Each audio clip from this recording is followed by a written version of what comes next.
Chad Hasty Show, News Talk, KFYO.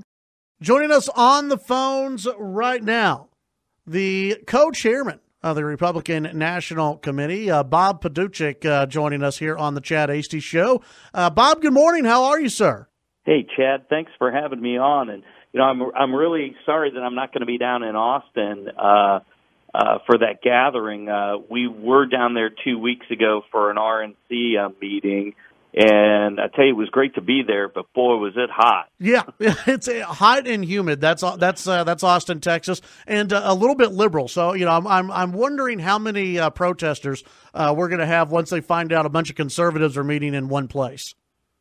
Yeah, you never can tell with those folks. I will tell you, it'll be far fewer because President Trump's economy is so strong that most of those folks got jobs now, you'd hope. And well, you would hope so. You'll see fewer of them out there. Yeah, absolutely. Bob, it's great to visit with you today, and I want to talk about there are so many things, revolving around the RNC these days and where the RNC is heading. Obviously, people just have to be thrilled, despite what we hear from some in the media. Everyone has to be thrilled with what we are seeing with the economy and with jobs. I was looking this morning. It looks like, again, jobless claims, the lowest they have been in decades. I mean, these are just huge wins for the president right now. Absolutely. I mean, folks in Texas are used to a strong economy.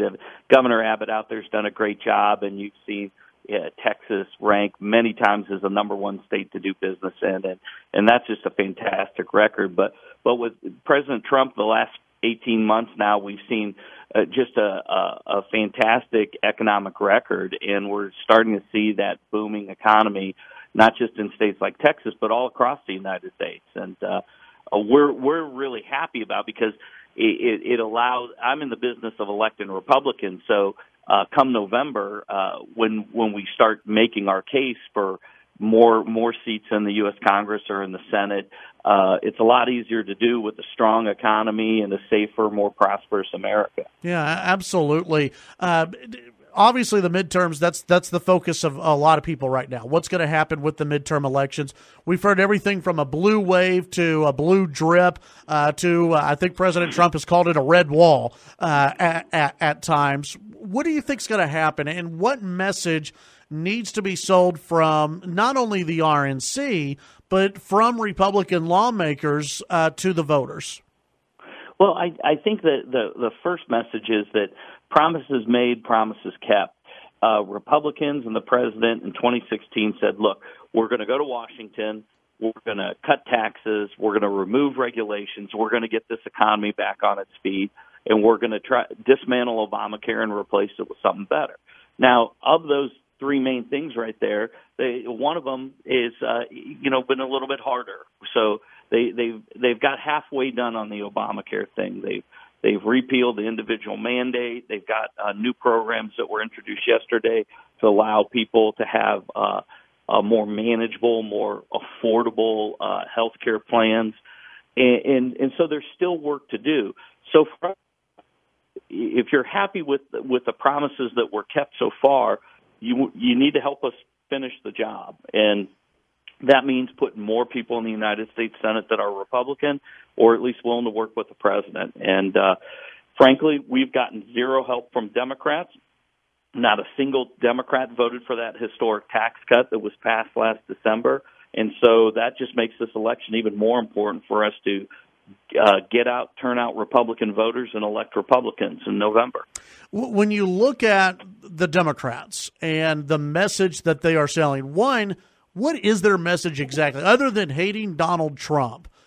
Do they have a true message? I mean, it seems to me Republicans they've got quite a few messages that they can sell. The Democrats, to me, all they have is we hate Donald Trump, and Donald Trump seems to be a mean guy. Well, yeah, and that's mostly what you hear from them. There's another part of it that's taken place is there's a sort of a cold civil war taking place in the Democrat Party. You don't hear much about it, but the far left wing is trying to drive the bus. Folks like Beto O'Rourke are trying to get policies that are just too liberal for not only Texas but for most of America, and those policies are a bad idea. Now, there's some moderate Democrats. There's few of them left, but they don't want that to happen. It's a struggle for them. So they had a hard time getting their act together. Their message was a better deal, sort of a ripoff of Papa John's Pizza, and then they tried to come up with a new one. I think they're struggling because, frankly, they don't have any new ideas. All they have is opposition to President Trump and his agenda.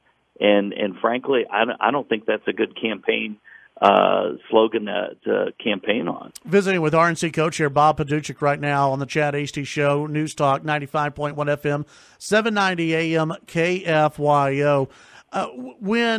With the RNC, when you're looking at the midterm elections, are there specific states or specific races that you're paying attention to that y'all are really focusing on, or is it all hands on deck?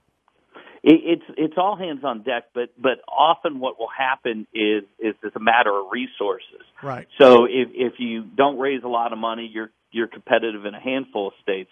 If you raise a lot of money, you make that map a lot bigger.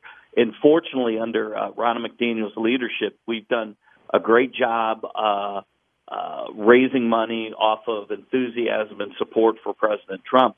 RNC has raised over $200 million so far this cycle, and that allows us to be very aggressive and put campaign staff on the ground in states like California, Minnesota, Texas, Ohio, and throughout. So there are about 26 states that we're playing aggressively in.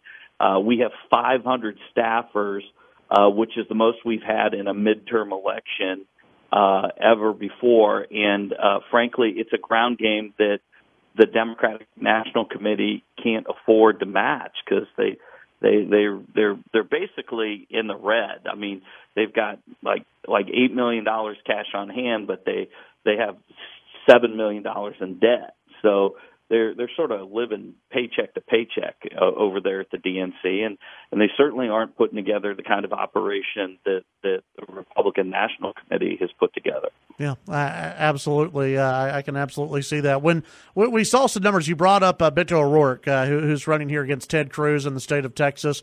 I don't put a lot of stock in the polling numbers that came out yesterday that show Beto O'Rourke within 2 points to 6 points of Ted Cruz. How does the RNC feel about the race here in Texas? Look, Ted Cruz is a strong conservative. He represents Texas values. I think that race. I don't think anybody should ever take anything for granted in a campaign, but I think that's a safe seat for us because Ted is such a great guy and such a hard worker.